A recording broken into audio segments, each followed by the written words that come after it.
Hey guys, this is Songbird Ultralight, and today I'm going to talk to you about my super teeny tiny backpack. You got to know what you're getting into here. These bags aren't going to be super duper duper durable.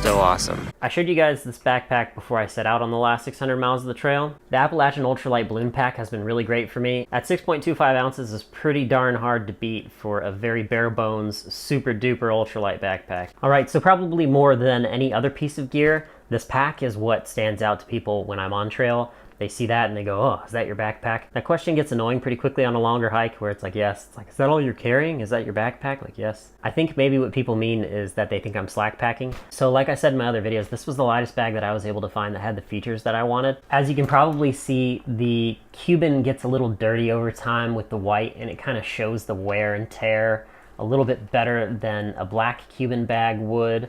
And it's kind of neat because you kind of get that visual like, wow, this bag has seen some stuff. If you don't really like the look of the dirty worn-in bag, you might go with a darker color so it doesn't show the dirt that well. One thing that I don't like about raw cuben like this is that it's very obviously cuben fiber. It stands out. People say, oh look, that's an expensive cuben fiber bag. I wish it was in a little bit different color. That way it's a little bit more low-key. So more so than how this bag performs, because I mean, you guys can see in the videos over 2.5 months plus last summer and earlier in this last fall, this bag did really well for me. Like I've said before, this bag is awesome. I really like it. So I'm going to talk more about how the bag has held up, maybe a little bit more in detail than I have before. And after the last 2.5 months of being on trail, it's definitely gotten a little bit more beat up. And maybe you guys can see if you have a cuben fiber backpack like this, or if you're looking at purchasing a cuben backpack, where is it going to fail first? And what happens when it does start failing? Does that mean that you have to get the bag repaired or replaced? Starting with this outside pocket here, this big deep back pocket, the elastic has held up really well. And looking at the stitching and everything here, I don't see any problems at all with the stitching. Where Cody has reinforced it with the cuben tape and then sewn through it, I mean, it's absolutely bomb-proof. I don't see a single spot where this back pocket has worn through or where any stitches have popped or anything, like not even a little bit. So one thing I have to note about this back pocket in continuous like normal use is that when it rains and it pours, if you don't have a poncho that covers your backpack, like one day I was like going into town and I was already wet, and I was like, screw it, I'm just gonna let my waterproof backpack do the work. This back pocket filled up with water, and so did the side pockets. And when I would lean down to tie my shoes, like a whole bucket full of water would just dump over my head. Now it's important to note that that water didn't necessarily penetrate into my bag through the bottom of this pocket. My gear was a little bit damp after being in the rain all day, but that wasn't from a leak in this back pocket. Like I say in other videos, when you're gonna set your bag down, don't set your backpack down like this. Set your backpack down on that back pocket there, because that's your extra layer of protective fabric. Like if this gets holes in it or if this gets beat up, then you don't have a waterproof problem getting into your bag where, you know, the contents of your bag are now exposed to the elements. I think it's aerobic material, but you can see that he put this here because people set their bags down standing up and it wears through over time. People set their stuff down on concrete, people set their stuff down on rocks. Eventually, setting it down, you're gonna wear through even the toughest material. I wore through my Hyperlight backpack bottom, and that's a double layer. That's the cuben and the aerobic material. Like that's 2.5 months of setting my pack down. And the key is I don't throw my stuff down on the ground. I don't drag it around on the ground. I pick it up and I move it and I set it down gently. You can see that back pocket. That's how I always set the bag down now. And it still hasn't worn or anything like that. So you would think that it would have some wear or that it would look dirty or something, but honestly, it's perfect. So going next to the pockets, I feel like the pockets are the most abused part of these bags. I'm constantly taking the water bottles out and shoving them in. The water bottles get dirty from being handled around the creeks and streams and stuff. Even in the springs, it's easy to get residue on the outside or get muddy hands and stuff. So you can see the pockets are the dirtiest part of the bag. And this is probably the place where I expected the most wear. I expected to rip a pocket or pop a seam or something here first. And after looking at the pockets on this bag, here again where he's reinforced it with the tape, I don't see a single popped stitch. I don't see a single weak spot in the cuben. Like, there's no wear through spots, there's no weak spots. And on this other one here, got the same thing. I don't see anywhere where the bungee cord has worn through or anywhere where the stitches have popped. No thin spots where the bottles have been rubbing. Overall, it looks perfect. Again, there's no grommet holes in the pockets. They will collect water if you don't have a poncho over everything or a pack cover over everything. I really like the poncho. I recommend it for those really crazy rainstorms. But, you know, with just light rain, you're perfectly fine with this. You're not going to have any problems. That is not going to be an early point of failure for you. Moving up to the top of the shoulder straps. Now that we're up at the top of the shoulder straps, I actually do see a lot more wear. Cuben fiber is pulled apart here more significantly. It's pulling away from where it's been stitched to the nylon webbing. But the strands are running vertically up and down, so I guess it will keep holding, but that gap might get a little bit bigger over time. All right, at the top of the other strap, we've got a little bit of that pulling as well, but it's not as noticeable as on the other side. Now the foam material for these straps is kind of wearing a little thin on some of the spots on the sides, but it's still pretty cushy and comfy. You can tell that the foam is much more compressed up here where it rides on my shoulders all the time, and that makes sense. That's where all the force is going to be. I don't have that hip belt. I didn't really think it was necessary, so all that weight when the bag is full really is on the points of your shoulders here. Honestly, with those heavier loads of food and water, I'm nearing the comfortable weight capacity of the bag. These straps do get uncomfortable. So much so that a lot of times I wish that I had my Verga 26 liter. I used this starting in Damascus going north in April, and the thick foam in these shoulder straps is so comfortable compared to basically any other bag I've used. They're really thick and they're almost hard to the touch, but it translates to a lot more actual cushioning when you're carrying the bag with a heavier load. So as far as shoulder straps, chest strap, and weight belt go, I definitely think the chest strap is necessary. And when I'm at that max capacity for these 26 30-liter bags, when I got like 5 days of food and it's kind of heavy and I have full water, I do actually find myself wishing that I had this waist belt just to kind of, with the bag packed really like a brick so that it is stiff itself and the pack itself is kind of like the frame, I can transfer some of that weight to my hips, or rather to the small of my back where the bag can kind of get locked in, and then I can fiddle with the shoulder straps a little bit and kind of let some of that weight off. So honestly, I think I'd go for that extra couple of grams and just go with at least the nylon webbing belt. I think that on an overnight or maybe even a 3-day, you don't need that waist belt, but you do need the chest strap at least. With those really light loads, it's not necessary, I don't think, to have this. But I'd say that getting to the over 10-pound range, I definitely miss the waist belt. Talking again about the shoulder straps, one thing with a lot of frameless packs that you do miss out on, and obviously more and more luxurious features mean more weight, right? But you don't have that load lifter kind of adjustment that you have on bigger bags. That once I have the load adjusted, I can kind of fiddle with the straps and change where on my shoulders the weight kind of sits. I can kind of translate that pull to the front of the straps a little bit and not have the weight just bearing down on my shoulders all the time.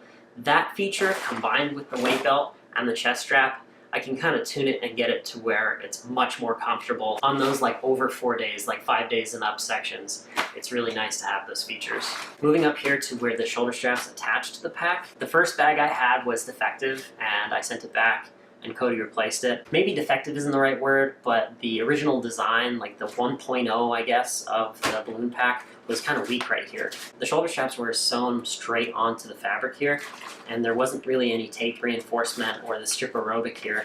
This is so much more bomb-proof. I worried about this so much less because the cuben really did hold up to the stress when I had my first bag, as far as where these were sewn in, and it was probably a month in that anything really happened. So now that this has been beefed up a lot, like, I felt so much better about it. I knew that it wouldn't fail me. So let's look here at this area where I had trouble with it in the past. So there is actually a little bit of pulling here where the shoulder straps attach. The cuben fibers are kind of pulled out from each other, you know, like you mess with the weave on like a cheesecloth and you can kind of pull it apart. That's what's kind of happening here. The cuben has really good tear resistance, it looks like, you know. For how thin this fabric is, there's been a lot of weight on it, lots of walking and jostling, so this could be a lot worse, but it is tearing there, And at one point I kind of noticed it and was thinking like my bag isn't fully waterproof anymore. This is an area where a lot of rain, if you're not wearing a poncho, I wear a poncho, but this is an area where a lot of rainwater is going to come down and soak in through those little holes there and potentially soak your dry insulation and your extra clothes, anything that you use to pad out the frameless packs, that your foodstuffs and your bulkier gear don't poke you and make you uncomfortable throughout the day. So that is kind of bad. You can patch that from the inside or on both sides where you have those tears, you can patch it with cuben tape. Once those holes appear on the back panel of a pack, I start treating it like a water-resistant bag. At some point, every cuben bag is going to become a water-resistant bag. You can keep patching it, but eventually you're going to have so many patches on it that it's going to be heavier than spec, and then it's like, why don't I just carry a different bag? If you want a true, super durable, last you for a really long time waterproof bag, you can get the waterproof backpacks. Really, it's a dry bag, like for kayaking, and it's got backpack straps sewn onto it. It would be really heavy too, but it would be super durable and waterproof. Like, this is very purpose-built. This is super ultralight.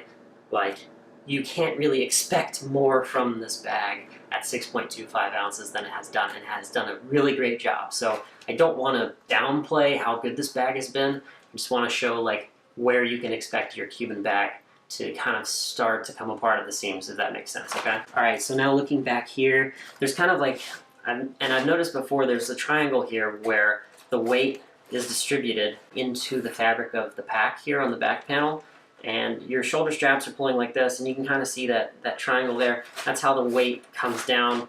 Because there's not really a rigidity to this back panel here, this is mounted onto the fabric. It's not mounted onto a frame. All that force is going to come through here in a shape like this, and I can see where it's starting to pull here as well. Not as noticeably as it does at the shoulder straps. That makes sense that would happen there. But where that force has come down, you can see right at the tip of this triangle, there's a wear spot here where that fabric is starting to kind of come apart like that cheesecloth, like I said, how you can see where the fibers are separating. But here it's very minimal. I would say that water could leak through there pretty slowly. If you're sweating a lot, it could leak through there. So this is to the point where I'm thinking of sealing it with cuben tape. I patched my last bag when it had that really big tear on it. It would have lasted a lot longer, but after contacting Cody, he replaced it. Now the very bottom of the pack here has the most significant wear. This is what I'm most upset about. This is where the bag is dying. You can see this seam here is really messy, where the black meets the raw cuben. So the seam is really messy, a bunch of stitches are popping, the cuben's separating from the double folded fabric. There is another layer here where it's folded over, where it's sewn through. So it's not like destroyed, but it's in pretty bad shape. I think it's still water resistant down here, but it's getting to the point where I don't really trust that seam anymore. And here you can see that the fibers are starting to come out of the cuben where it rubs against my lower back. You're gonna get holes in your equipment where it comes into contact with your body over those long miles. Where it rubs all day, it's gonna wear through eventually. Honestly, after looking at the wear on this back panel and seeing how it's done, I think that having some sort of attachment system for a foam pad, like a sit pad attachment system like they have on the Gossamer gear and the Z-Packs packs, would probably be a good idea. You know, added features, added weight. I find that I'm going to carry a sit pad anyway. I think that it would reduce a lot of the strain on the cuben back panel if there was some rigidity there imparted by a sit pad. It wouldn't be necessary to use it. You could take it off, you could walk without it. I think that something like that would really protect this back panel a lot longer. And okay, when it rains you can wear a poncho, but when you're sweating all day, it's a beautiful day, you're sweating and you're walking, this is where your moisture is going to penetrate into your bag. That's why I like the waterproof bag so much, is I don't have to have a back panel inside like a foam pad. I can pack all my insulation against my back and keep it really nice and soft and pillow-like and comfortable. I don't have to worry about having sweaty insulation and then I go to bed and I'm damp and cold. So I think maybe that, where you can put that back panel on there, or if you can glue on or sew on a panel of Robic, like this tough stuff on the bottom, to prolong the life of the bag, just where it's going to be wearing constantly. If you wanted to keep the weight down, you could even just probably have a patch of Robic that went across the water bottle pockets here in that really high wear area. But honestly, I think that most of the back panel, definitely this strip and a strip right here, would really benefit from a little bit more robustness in terms of the fabric here. Even just for that like one season ultralight, FKT attempt backpack, I think that the added strength of one of those features would be super worth the wait. It would prolong the life of the bag. It would keep you from having equipment breakdowns like these pull holes here and at the shoulder straps. It would just make the bag a lot more robust for not a huge weight sacrifice. Okay, so moving on to the next most important stitches on the bag as far as like the stress they get put under and their ability to stay waterproofed is the stitches that make this into a tube of fabric that you stuff your stuff down into and make it into the roll top bag instead of just being square or boxy or whatever. And the thing that I noticed when I first bought the bag is that this isn't just like an overlap where it's 2 stitches. It's actually like an inch overlap, and it looks like there isn't necessarily any hardcore tape or anything behind it, but it does look like he folded it here and sewed through it 1, 2, 3 times, maybe some tape. That stitch going all the way down the bag looks great. I'm not seeing any flaws or weak spots. And that's pretty impressive because honestly, these bags, a lot of times I'll pack everything in there and I'm shoving stuff in and I'm grabbing it at the top and I'm forcing my gear down. I'm being fairly gentle, but any sort of like pressure or force against this thin material, as strong as it is, with that stitch there, I figured at some point I'd bust a seam or something and have to throw like a tenacious tape patch or a cuben fiber tape patch on there. But that never happened, and I'm really impressed with the waterproofness and the robustness of that very small stitching up and down the length of this for months at a time. It's really pretty impressive. Now moving on to the roll top. When I first started using this bag, I didn't think that this would be a place where there would be like a lot of wear from daily use. But honestly, the most interaction I have with the bag, other than the walking and the back panel and the shoulder straps, is going to be rolling and unrolling this every day, multiple times, and clipping it and using it. So this is a lot more high traffic, high wear area than I anticipated. And so it's interesting to look here and see how it held up. All right, so on the back panel side, it looks like no problems. You can definitely see that it's really crinkly and really worn in, but there's no wear through spots on that back panel side. Now on the front panel side, same deal, I don't see anything. But now I'm gonna look at the edges where the bag folds. That's probably where the most wear has been experienced. So following the seam down, there's no wear holes or anything like that. And that's pretty surprising because the bag gets rolled down and then it gets folded on itself and clipped. And there's some force exerted on the corners and the material is kind of stretched, and I thought that there would probably be some kind of wear here, and there really hasn't. Oh, actually I found a little spot right here. Right there's a little bit, maybe a millimeter long. Kind of looks like a mouse chewed on it or something. It's not really in the right place to have been wear from rolling it, I don't think. I usually roll it down and then clip it back through this hole here. So maybe a mouse got to the bag.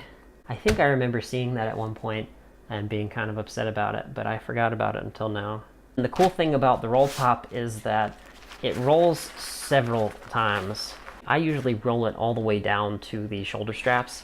So a hole somewhere in the middle of that roll top isn't going to be a source of a leak. Only when you have a hole somewhere around here and your bag is so full that you're rolling it to here, then that hole is going to be a source of a leak. But it is something to notice. There is a little hole there. I don't even know where it went. But if that was a mouse, it didn't go all the way through. So overall, in that like kind of high traffic area there, I'd say that there was very little wear. And maybe there would be no wear if it weren't for that little spot that I think was caused by a mouse. Looking again real quick here, there's some pulling of the fabric again, that kind of cheesecloth pulling that I talked about, where the fabric loop is attached for the top of the pack to hang. I've never really liked hanging a full bag on this loop. I think that it's a lot of stress. There isn't tape backing here too, is one thing that you'll notice. There's these dark squares of tape you can see where the shoulder straps attach, but there's no tape backing between them. Really, that tape probably should have run all the way across for the most strength possible. Again, that's just one thing that over time, your really thin, super ultralight Cuban backpack is gonna kind of pull apart like that in some spots, and it's gonna become a water resistant bag and not necessarily going to be a waterproof bag. Opening up the top of the roll top here. With a roll top, you are going to be getting into your bag through this Velcro every single day. multiple times a day. And I've been impressed with how the Velcro has held up. It sticks together pretty well, and it's not so grippy and loud and tearing Velcro noise that I can't open it up at night. I mean, I'll put it right next to the microphone. Like, it's not something that's going to wake people up if you get into your bag at night. Now, granted, this is kind of loud, and this is worn in too. This has been packed into other bags, and this has gotten dirty, and I think even like wiped down with a rag and stuff. Like, it's not the quietest backpack in comparison, you know?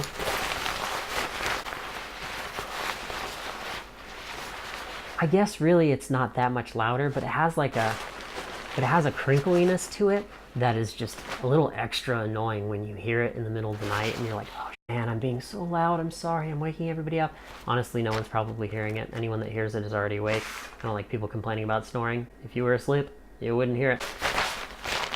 Yeah, the inside of the bag's just the inside of the bag. I just kind of dump it out and shake it out every couple days and make sure I get any dirt, pieces of leaf litter, pine needles, whatever. Just get it all out of there and make sure I'm not carrying those unnecessary dirt grams. Really, if you're smart, you'll clean your gear periodically with like a damp towel. Just even wipe it down with a paper towel or two in town and get that extra grime off. It'll make your gear last longer. Taking care of your stuff means it'll take care of you for a lot longer time. Really, that's everything. I think we walked through the bag pretty thoroughly. I'm very impressed, especially with how these shock cord attachments, like where the bag and the shock cord meet, have held up. I mean, I thought that for sure something would happen there. It's a lot of stress to be shoving water bottles in and stuff while you're wearing the bag, and it's really just held up really well. Now that said, on Cody's website, on Appalachian Ultralight, he will say that these bags are, you know what they're for. They're very purpose-built for like a single season's durability. They're not going to be waterproof forever. They're for FKT. They're for the super duper ultralightest of the ultralightest. And that's why I bought it. That's what was appealing to me. And I knew it would break down eventually. You got to know what you're getting into here. These bags aren't going to be super duper duper durable. The weight trade-off just means that they're never going to be like that super thick, heavy denier material. But as you can see, the wear on it hasn't been crazy. You can patch a lot of these things from the inside with cuben tape. Down here, I'll probably put a big patch of cuben tape or glue on some fabric to kind of protect that area that's getting weak. But like I said a couple of times now, this is now a water-resistant bag to me. I wouldn't trust it to be fully waterproof like I did last season. Brand new out of its Tyvek envelope. This thing was a beast as far as being waterproof goes. Now, it's a little leaky. It's old, you know, it's got some wear in it. Now, is that something that's a deal breaker? Like eventually my waterproof pack isn't gonna be waterproof anymore? Yeah, I guess. It's gonna serve you as a waterproof bag for a long time. And I think for the weight, you're not going to get a lighter waterproof bag. So keep that in mind. The durability issue, you get these little pinholes and stuff. I put my inflatable sleeping pad back here. Again, watch the how to pack an ultralight frameless pack if you're looking into frameless packs. It's pretty important to know that you can't just put whatever you want against your back. I mean, you kind of think that, but like how you pack it will dramatically increase or decrease your comfort. So really, even though those holes happened, I wasn't sweating through my bag.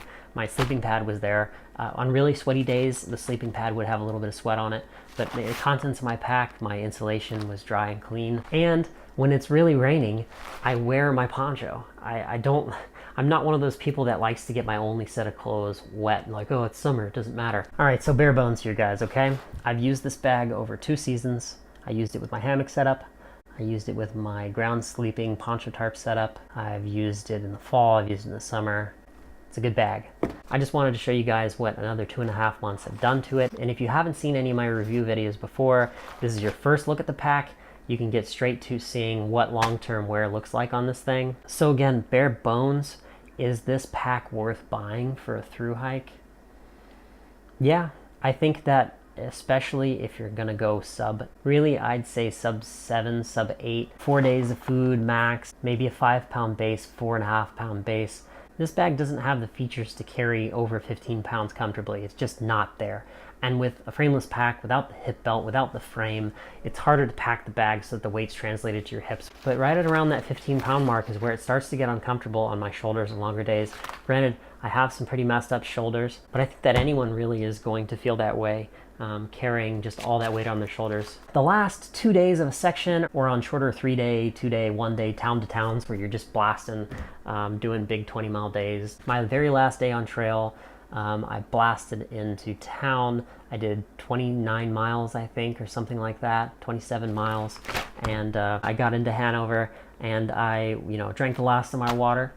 I had very little food left, which was part of why I was like, screw it, I'm gonna go straight into town and just finish the trail today. I wanted to go into that restaurant and get some wings, I wanted to get some food and some beer. Basically having just my 5-pound base in here, I was flying, man. I didn't feel the bag on my back at all. That's where it really excels, is where you have those low weight, resupply weight, kind of blasting to the next town and diving into a restaurant, going in and resupplying for the next 2-3 days and blasting the next town. When you start stretching this thing to doing 5-day, 6-day sections, it really starts to suck. I'm not gonna lie.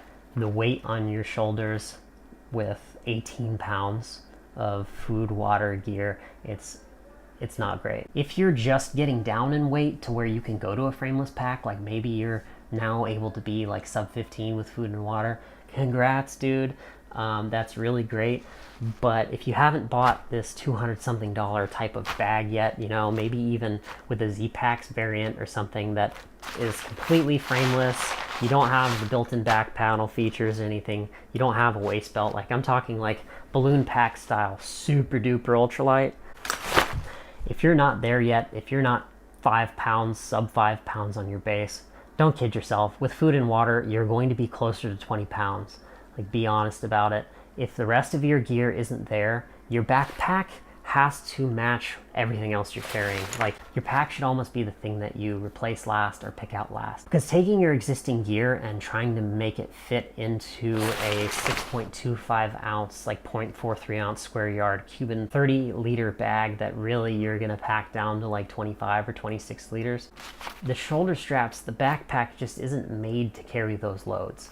You have to keep your bag on like a 4-day section. You want to be under 15 pounds. It's hard to do, and I'm not trying to break your heart here, but it does get uncomfortable until you've gotten like 3 meals into those longer sections and you're really starting to bring your weight down. Again, I spent a lot of time in a chair for school and work the last couple of years. I have bad shoulders, one from a car wreck and one from bad rugby tackles. You might be better off than me. But on this last 600 miles, I caught myself thinking, why go with the 6.25 cuben pack when I could have a 16-ounce spec Granite Gear Verga? This thing cost me $100 on the dot. It's the perfect size. When I was in Damascus, I got this bag in April of 2017. I had my winter kit in here. I had all my extra layers and things. Everything fit in here. If you have a sub 10-pound base and you have low enough volume stuff, like your gear altogether has low enough volume that you can get into a bag that's that 30 liters, sub 30 liter mark, but you're not close enough to like 6 pounds base, 5 pounds base and lower. I mean, you really want to be below that line. This is more like what you're going to look for. What I mean is you're looking for more features that, especially with a frameless pack, are going to allow you to strap that load down, squeezing the bag, compressing the bag, thicker shoulder straps that are really going to cushion that 15 and up load that you're actually going to have. You think that you're going to be able to keep your weight down, but you're always going to have more food than you need. Your water weight's going to add up. If you have 2 liters, that's 4.4 pounds. More often than not, if you're above that 6 pound, 5 pound base, you're going to have a bag that weighs more and you're going to want these features. Also, with my skills and experience and being in rain for just like weeks, I will say that it is really nice to have that added security of the waterproof cuben pack, but with the use of a pack liner, it really isn't necessary to have a waterproof bag. I will say though that the cuben bag isn't going to absorb water and be wet and heavy for a half a day. The flip side of the waterproof bag though is that when you have wet stuff like a damp sleeping bag or maybe your clothes are just musky from not having washed them, with the waterproof bag, all that goodness is going to get stuck in there. I mean, nothing's going to ever dry out. All the smells are going to get locked in. Nothing's ever airing out. And at least to some extent with these Cordura weave, nylon weave bags, air is going to permeate. You can stuff gear in this outside pockets and it will dry out a little bit at least. Any extra insulation that you have, your sleeping bag and stuff, it's not going to get musky to the point that it does with this. You know what I mean? Like your gear gets kind of ripe, and like an extra pair of socks or something like that, you shove it in that waterproof bag and everything's gonna smell like it. With a bag like this, you have more features on the outside. You can strap those nasty like shirts and socks and stuff to the outside and let them air out here, or wash them off the stream and hang them and let them dry out. That's a good thing to do. So like I said, bare bones, if you're not really sub 6, I would say, if you're not sub 6, don't even go for the super duper duper ultralight bag. Get something, even if it's cuben, that has those features that's going to make your pack load much more comfortable to carry. You're very honestly going to be over 15 most of the time. The durability of this as far as wear resistance and stuff compared to like a heavier weave nylon fabric, it's just, this is going to last you a long time. It's $100 and something cheaper, and it's a better stepping stone down to those, you know, SUL base weights, I think, than going straight to this. This is extreme, and honestly, with how much food and water I carry all the time, this is just going to be so much more comfortable for me on future trips. I'm probably going to carry this on all of my future trips, to be honest. So guys, that's all I wanted to talk about today. It was a lot of stuff. Thank you for getting all the way through the video. That's the Appalachian Ultralight balloon pack. Unbelievable, unbelievable, super lightweight cuben bag. You can't really go wrong with it if you have a low enough pack weight to use it. If you can make use of it and stay under 15 pounds, it's going to be a great bag for you, especially if you don't have these shoulder problems. Thank you so much for your continued support of the channel. Your subscriptions have been climbing. We just broke 80 subscribers with the last video, so it's pretty cool to see the channel growing. A little bit of channel news if you're interested here at the end. I've been getting a lot of contacts from Chinese companies to review their Amazon products, and I give them the address to ship to, Songbird Ultralight at address, and I say, you know, here's my terms. I want to be able to get an honest review, and I reserve the right to not put the link to your product in the comments if I don't think that it's good for my viewers. If I think that it's a piece of crap, I'm not going to recommend it to you guys. I'll probably still review it and show in what aspect it fails and talk about what makes bad gear, because that's at least something to watch. It's kind of interesting. But in the end, it turns out that a lot of these companies want to offer me coupons, or they tell me to buy the product on Amazon and then I'll get refunded. And it seems a little scammy to me. I did my first review, and that was of the mints. And I have another video coming about those to recap like what our final experience was now that we've used them all up. But obviously I would like to do more sponsored reviews of hiking equipment, and I was really excited about the hammock review that was coming up, but I haven't heard anything more from the seller once I basically refused to pay for the product. I don't want people to be like, hey, you spend your money on this and do a review for us, thanks. That's not really what I'm trying to do here. I'm trying to do reviews on gear that I have a lot of experience with, and if I'm gonna do a sponsored review, I'd like to be able to get that product for free in exchange for the review. And I'd really like to be able to get that gear, and after testing it out, you know, not beating it up too bad, but getting an idea of what it is and showing it to you guys as maybe a possible option, and then raffling it off and having one of you guys win it. That's kind of the aspect that I want to see from the channel. That's where I want the channel to go going forward. But it's not really happening because the people that are contacting me are kind of scammy. So for a while at least, guys, it's going to be just you and me and my gear from the trail. So I hope you're enjoying the content, and I hope you check out future videos. So thank you so much again, guys, for watching. I really appreciate your continued support. And as always, we'll see you in the next video.